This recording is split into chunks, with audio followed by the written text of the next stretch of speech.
So today let's talk about wellness barriers. When you start out on your wellness journey, you're gonna come up against some barriers. Some are real and some are just in your fucking head, but equally as powerful. So before you start, one of the hacks or tricks I get newbies to do is to identify the potential barriers so they know they're there, they're looking out for them, and they've already got a solution in their mind.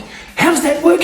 Really simple. Food, movement, sleep, mindset. Think about food. What are your potential barriers? Think about where you want your way of eating to be the ideal food and diet, and where you are now. And what's the gap? What's the barriers between you getting the ideal way of eating? Is it expense? Is it availability of food, meal times, hanging out with the family, dietary concerns?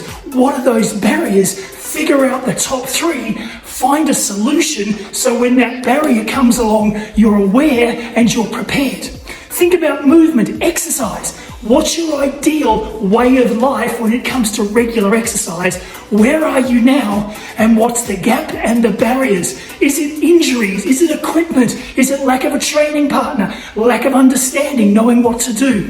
What are those barriers? Figure out the top three and come up with a solution so you know in advance what you're gonna do when you hit that barrier. What about sleep? Ideal sleep, quality and quantity, and your current possibly shit sleep. What's the gap and what are the barriers that are stopping you getting there? Is it the kids? Is it your sleep environment? Is it your work schedule? Is it fucking Netflix? Is it blue screen addiction? Whatever it is, figure out your top three, find a solution so when they come up, you're aware and prepared.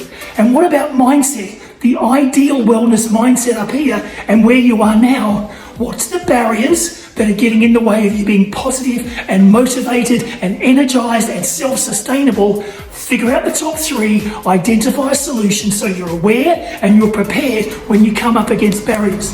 Barriers are gonna happen. You've just gotta be aware, you've gotta be prepared because you deserve these results. Yeah!